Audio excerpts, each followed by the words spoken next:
Okay, now this article is about de Broglie hypothesis और wave nature of particle. Girls, जो आप लोगों ने पहले पढ़ा, जो हमने जब आप ये जो पिछले आपके आर्टिकल्स में आपने देखा, तो उसमें हमने क्या कहा था कि photon behaves as a particle. What is photon? It is a light. So we said that basically light behaves as a particle. It consists of small particles which are called quanta, right? So is this dual particle wave nature is the property of light only? क्या ये सिर्फ light के लिए ही possible है कि जी जो light है उसका ड्यूअल नेचर है, वो वेव भी है और वो पार्टिकल भी है, या material object behaves in the same way? अब this question arises. ये किसने क्वेश्चन इसके बारे में जिसने बात की, D Broglie talk about this. उसने कहा कि भाई नेचर लव सिमेट्री. नेचर को हमेशा से सिमेट्री पसंद है. If the radiation has two nature, यानी वो पार्टिकल और वेव नेचर दोनों है, then the matter should also have two nature, यानी वेव और पार्टिकल होना चाहिए.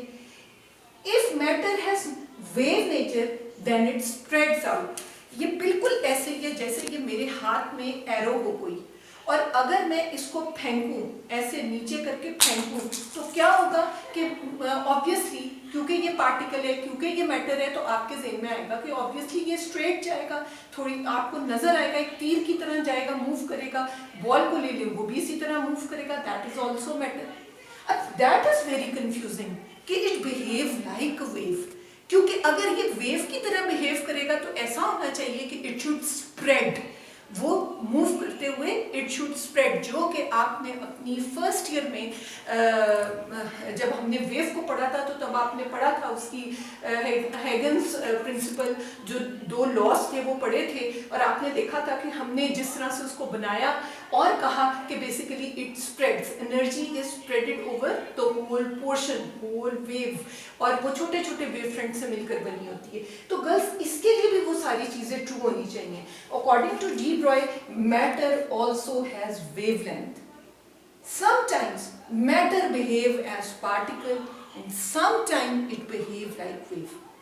Okay, next question arises, what are matter wave? अगर तो ये exist करती हैं, क्योंकि अभी तक जितनी waves के बारे में हमको पता है वो दो तरह की हैं, या वो हैं material waves. कौन सी होती है material waves? Which need medium for their propagation, like transverse waves and longitudinal waves. और दूसरी कौन सी वेव होती है? Electromagnetic waves. वो कैसे जनरेट होती हैं? By the motion of charges, electromagnetic wave.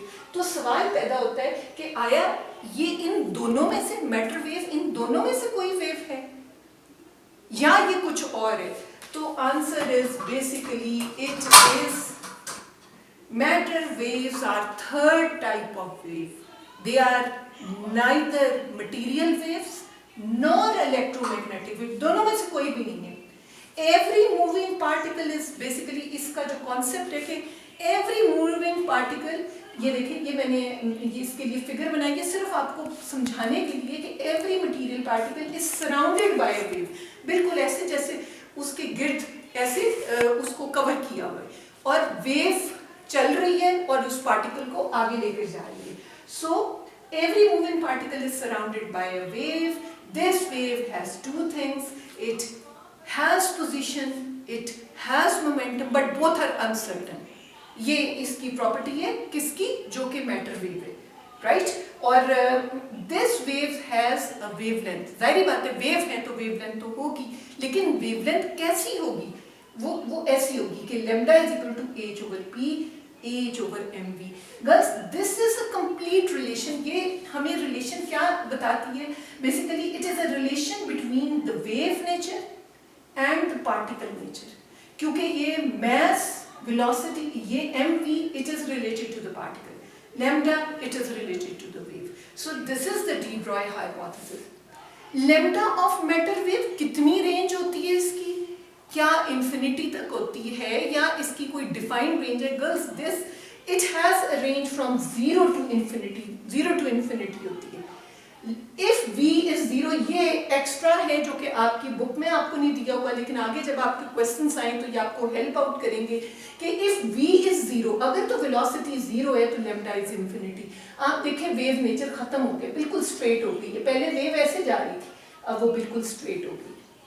If v is infinity, और अच्छा ये चीज हमें क्या बताती है, ये चीज हमें ये बताती है if the particle is moving, if the particle is moving then this de Broglie wave exists, otherwise not। अगर तो v 0 होगी तो आपकी wave de Broglie wavelength exist ही नहीं करेगी। दूसरा केस देख लेते हैं, if v is infinity then lambda is 0। ये किसका केस है, किसके लिए v इंफिनिटी होता है, और इसके लिए मैं ये फिगर बनाना चाहूंगी, मैंने इसमें मेंशन नहीं किया, इसके लिए क्या आती है फिगर, इसके लिए तो ये आ गई, इसके लिए गर्ल्स बिल्कुल ये ऐसे होगा कि यूं ऐसे करके आएगा, बिल्कुल आपको वेवलेंथ आप बता ही नहीं सकोगे कि कितनी है। तो बेसिकली लैम्डा इज 0, हम कहेंगे लैम्डा इज 0।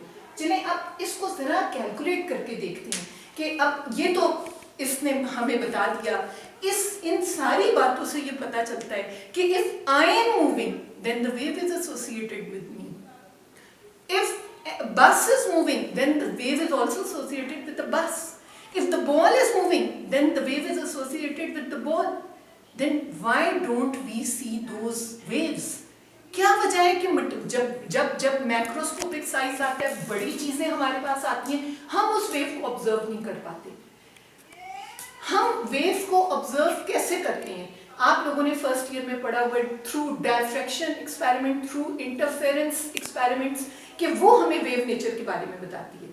तो गर्ल्स जितना साइज बड़ा होता जाएगा, हमने ये मैंने रफ आपकी बुक में ये एग्जांपल भी दी हुई है पंजाब टेक्स्ट बुक में, कि एक आपका जो मैस दिया हुआ एक बॉल है, उसका मैस 20 ग्राम है, उसको कन्वर्ट करेंगे 0.2 kg हो जाएगा, v 330 मीटर पर सेकेंड है, वैल्यू पुट की तो ये देखिए कितना कम है।